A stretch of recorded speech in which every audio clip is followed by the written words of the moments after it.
Hi everyone, it's Angela from Cake Angel, and for today's 12 Trees of Christmas, I'm going to show you how to make a spiky Christmas tree. And for this you'll need some green buttercream, a piping bag, a tip 21 with a coupler, some scissors, some sprinkles and a cupcake. So let's take a look at tip 21. This is a star tip. It's one of the bigger ones, so if you have a smaller one like a 16 or an 18, you can use that one instead. First thing we're going to do is just give our buttercream a bit of a stir. And this is a stiffer consistency buttercream. I'm going to pop the recipe at the top for you so you'll know how to make your own. And let's go ahead and show you how to put the bag together. So you'll see we're going to use a coupler. Now this is in case you ever want to change the tip when you're using buttercream or royal icing in a bag. You want to start by putting the largest piece into the bag. So the widest end always goes at the top. And you'll see that it forms a natural area where you'll want to cut the bag. So I'm scoring that slightly with my nail. Then I'm going to push that back and you can see a really faint line where I scored it. That's the area that you need to snip off. Then I'm going to push the rest of the coupler through. And you'll see that it stops just below the rings. You pop your icing tip on top and then you screw the second piece of the coupler on, and this will keep that tip nice and still for you and it'll stop it from falling out as well. Perfect. So next we're going to fill our bag with our buttercream, and I always like to use a mug or a mason jar to do this so that it doesn't end up all over the place. When you've got a tip on the end of the bag, I also suggest that you just twist it up slightly so that it's facing upwards so that the buttercream doesn't come out at the bottom of the bag. Now I'm just going to get that scooped into my bag.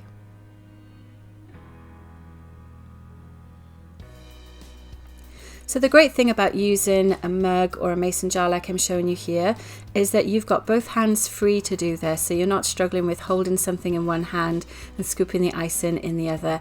It also means you don't get any icing on you, so it's a much cleaner way of filling your piping bags.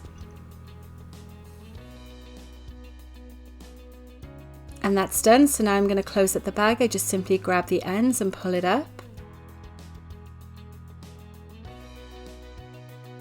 Now when you've got a tip already attached to the bag, you can't use the helicopter method to spin that ice into the bottom. So instead, if you lay it flat on the surface and then you can just push it up with your hand.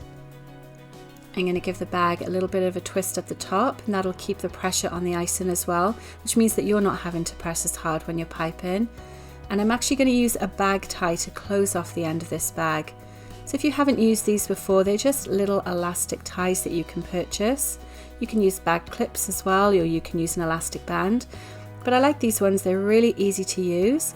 So you just pull the arrow through and then push it down on the bag, and it will keep that pressure on the bag for you. So let's do a quick run through of different things you can do with tip 21.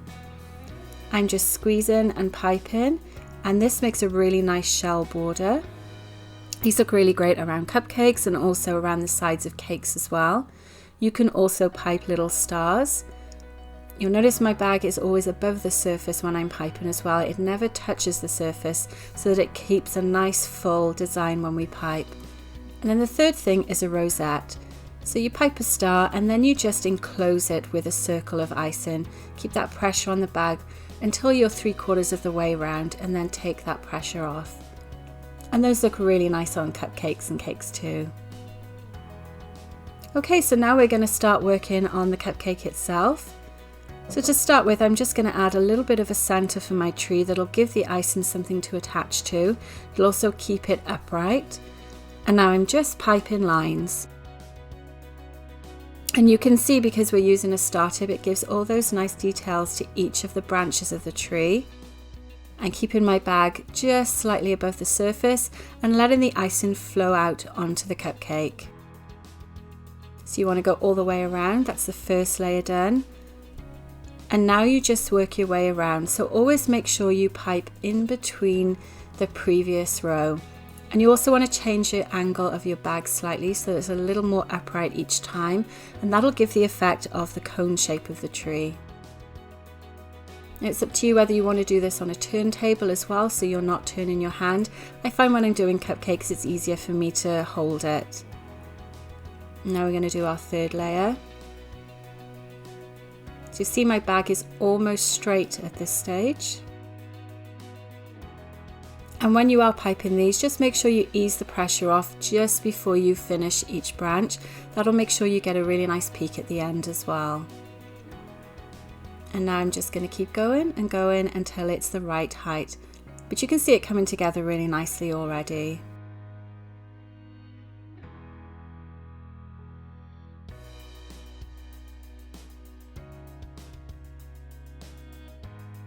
So we're almost done. We're just going to add some shorter ones now because we're near the top of the tree. So I'm just piping and pulling, piping and pulling.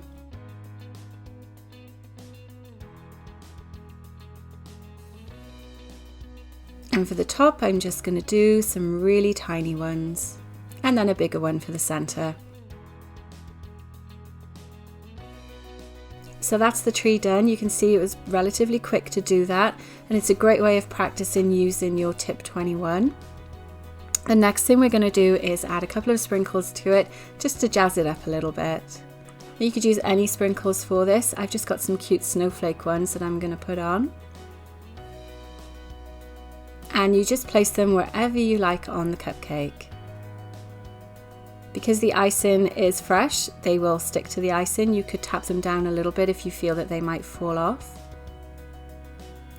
And as always, just add as many or as few as you like. You'll notice when I do this that I'm actually adding the sprinkles with my cupcake on a tray. The reason I do that is so that if any sprinkles do fall off, I can just put them back in the container once I'm done and use them again. And there you go, there's our tree all nicely decorated. It's fairly simple. I've kept it quite plain for this one, and a close-up of it so you can see all that nice detail that the tip has created as well. Hope you've enjoyed that tutorial. Don't forget to like the video and also subscribe to my channel, and I'll see you on the next 12 Trees of Christmas. Thanks for watching.